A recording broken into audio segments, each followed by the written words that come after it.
All right, welcome back. Yes, indeed, I will be joined by Femi Otobanjo, who is a professor of international politics and strategic studies at the NIA, to speak to us about the re-election of President Bola Tinubu for the second term as chairman of the Economic Community of West African States, ECOWAS.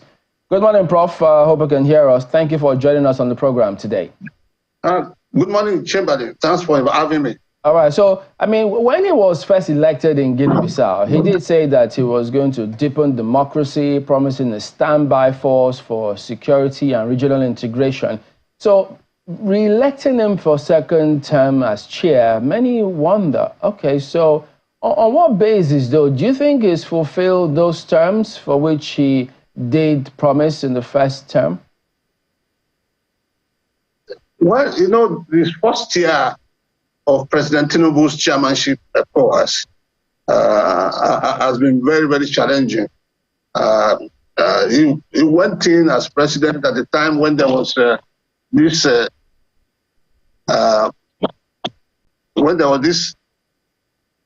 coup in Niger, and he tried to mobilize ECOWAS to respond vigorously, up to the point of threatening to send in the military to restore the overthrown government of Niger. But that didn't come to anything, because in the end, there was no constituency for an invasion or military intervention in Niger. But nonetheless, what that indicated was that democracy was going to be a major element in the agenda of President Tinubu. Of course, and if you remember, if you relate it to his own, to Nigeria's foreign policy, his own 4 pillars of Nigeria's foreign policy, in which democracy is number 1, development, demography, and diaspora. Democracy has been in the front burner of ECOWAS agenda in the last 1 year. They have not succeeded in getting the provision for constitutional governance to be effective in Mali, Burkina Faso, Guinea, and Niger. But and unfortunately, it seems that ECOWAS is about to fragment with the Alliance for the Sahel, recently signing a mutual defense pact. It's been a challenging year, and I'm not sure that there's much we can say about progress in terms of democratization in the ECOWAS region. So clearly, he'll be expected to do something a little more to integrate all the other countries where the coup d'etat happened, because those seats were really empty.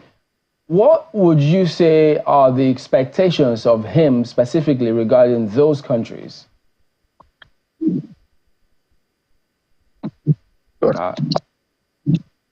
Yes, go ahead, Prof. Yes, the reality, of course, is that the problems are there. We must not minimize it. The colonels or the majors in those 4 countries are digging in. I think Mali is talking about a 5-year transition program. I think the focus of ECOWAS must be to restore democracy in those countries. And it doesn't seem that they are moving very much in that direction yet. Those 3 of them have indicated that they were going to leave ECOWAS. Of course, the ECOWAS treaty stipulates that they need to give 1 year's notice, and within which there can be mediation and negotiation and compromise, and maybe they can change their minds. But it seems that the colonels or other majors, the junta in those 3 countries are not really compromising yet. They're not making any compromises. Although I must say that the Alliance for the Sahel is not an alternative to ECOWAS. It is a mutual defense agreement. I'm hoping that those three countries will still find their way back into ECOWAS, particularly when they return to democratic governance. But that's still a bridge too far yet. We don't see them coming back because they're still trying to impose their own identity on their countries, and they are being encouraged by Russia, and they're emboldened by that encouragement. And I do not see that they will be coming back. They will be active in ECOWAS yet. Okay, Prof, just so we can get some updates and understand where we are in the conversations, especially when it comes to unconstitutional change of government in ECOWAS and, of course, terrorism. Recently, at the ECOWAS Secretariat here in Abuja, we saw that there are two suggestions given by chiefs of defense staff in the region about this standby force. One of them was for 5,000 men, the other one is for 1,600 and something men, and how much it will cost to have that force in place when these sorts of situations come up in in countries in ECOWAS. What do you make of this standby force, and do you think it's something that should be done immediately as President Tinubu resumes, because that's the word, he resumes as ECOWAS chair again? Yes, I think ECOWAS needs some form of military arrangement that can respond to challenges in the sub-region. What I'm not sure of is that whether you can have a standby force that will intervene in the country in the event of a military coup. That may be difficult. But there are a lot of problems in West Africa, in the ECOWAS sub-region, that may require the intervention of a regional force. We saw that with ECOWAS. ECOWAS was successful in Liberia and Sierra Leone. But that was because Nigeria bore the brunt of funding and providing troops for ECOWAS. So we need, maybe ECOWAS maybe that kind of force, that kind of regional force may be useful in the fight against terrorism. That's where their focus should be, not on enforcing democracy. That may be a little bit difficult. As we have seen, the three countries of Burkina Faso, Mali, and Niger have signed an alliance, a mutual defense alliance, in which aggression against one is going to be considered to be aggression against all. In which case, if you want to intervene in Niger, Burkina Faso and Mali will automatically join in responding to such intervention. So ECOWAS needs some kind of military arrangement to be on standby, but whether that will be meant for restoring democracy or enforcing or maintaining democracy is a different ballgame. But there are a lot of things that a regional force can do. A regional force can help to do peacekeeping work where there's civil strife in the country, and the local military may not be powerful enough to manage the situation. That the regional force can be invited to participate and so on.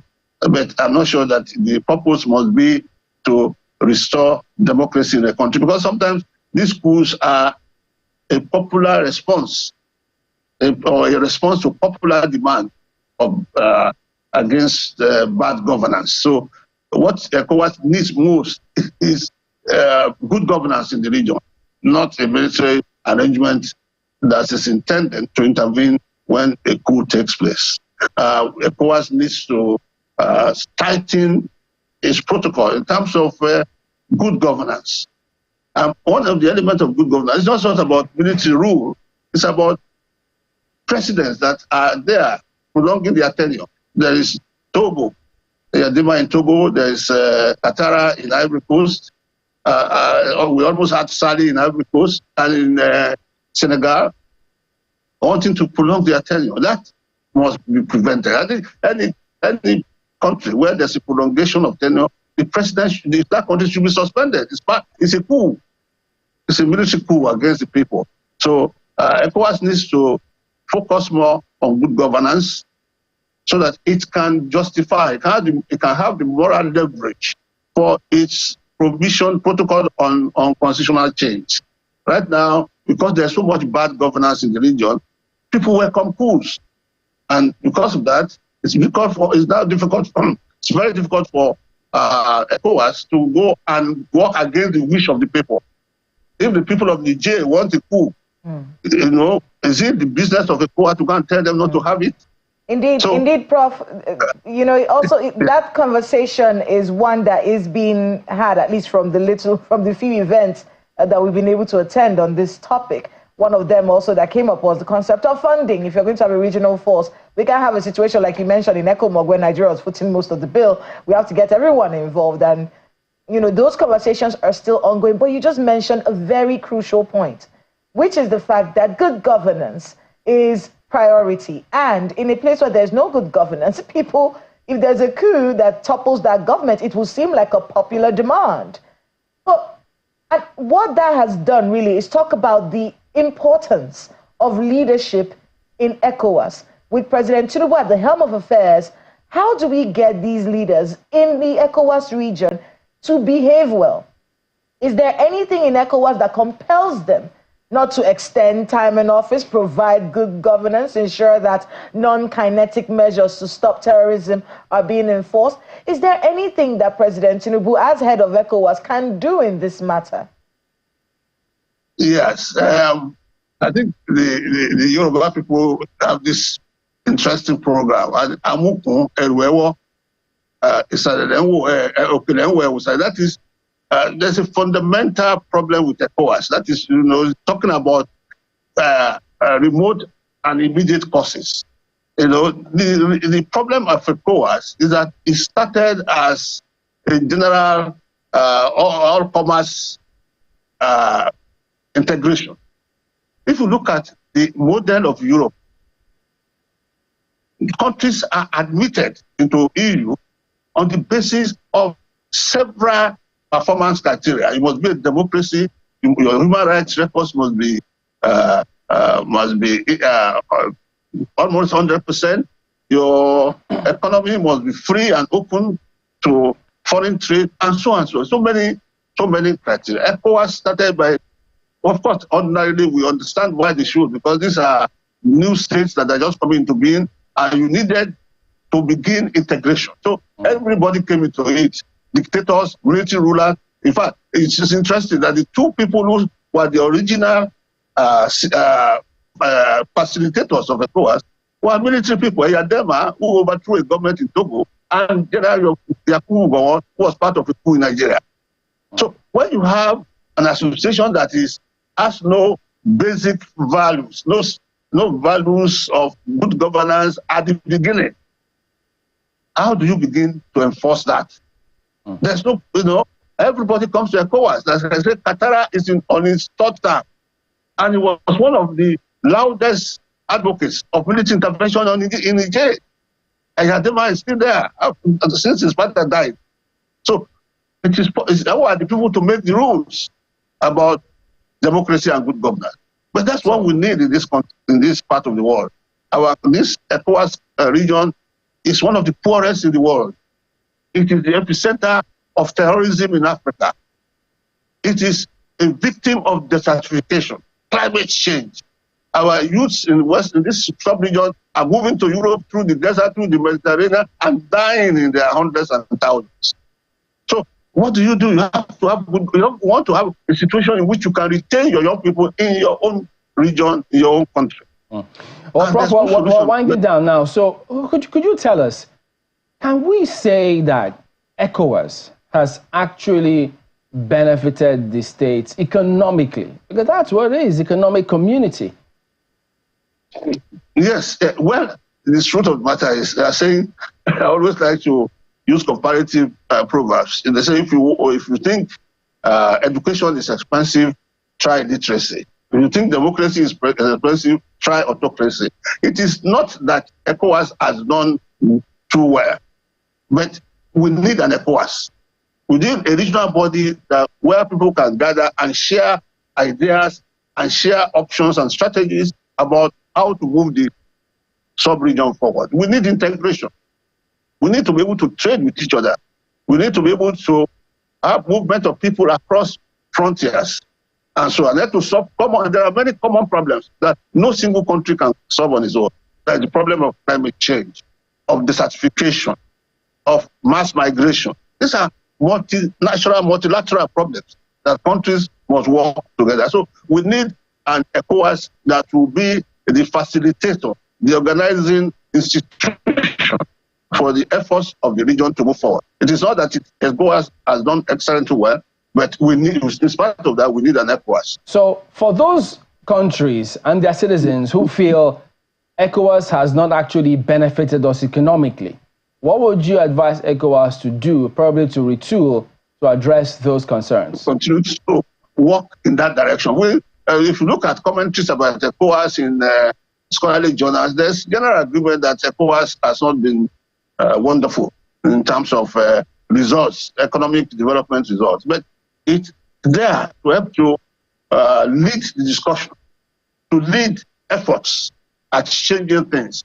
And we need to empower it to continue to lead that effort. It's a multilateral problem. We have too many multilateral problems. Look at terrorism, for example. No single country has been able to deal with it. So we need multilateral efforts. And ECOWAS is there to help to facilitate that. If that's all it does, I think it will be useful for us to keep it, to continue to use it as a forum for synchronizing, synthesizing efforts at meeting the problems of the sub-region. Well, the president also did say this at the AU, that Africa needs a standby force to combat terrorism. Now he's reiterated the same thing in ECOWAS, saying they must fund it if we need to stand together and fight terrorism. Do you see those countries pulling their weight in ECOWAS? No, well, that's the danger we face. I'm not enthusiastic about this regional force, because at the end of the day, if you want a regional force in ECOWAS, it will become a Nigerian body. That's my worry. Nigeria is today facing massive economic problems. People are shouting all over the place, we are suffering. This is not the time to go and invest in some romantic exercise of a force that at the end of the day will become just a Nigerian force. Look at what we have, a multinational joint task force that is based in N'Djamena. What effect have they had on Boko Haram and other terrorist groups that are operating in the sub-region? So, and of course, what you find about regional force in Africa, in West Africa particularly, is that we do not produce any of the equipment that we use. So we are just going to be burdening our economy with foreign purchases that we cannot afford. We don't have to equip the force with American weapons, with British uniform, with Scandinavian helmets, and so on. That's what we are going to do, just throwing money away in the name of a symbolic activity that may not have any practical result. So I think that countries should be ready to have units that are international operations units that can be sent forward at short notices to join with other forces in a multilateral effort, not have a standby force that will have the paraphernalia of secretariat, commander, and all the expensive gadgets that we do not produce and cannot afford. All right, Professor Femi Otobanjo of International Politics and Strategic Studies at NIA. Thank you very much indeed for your time this morning. Thank you very much for having me. Have a good day. All right.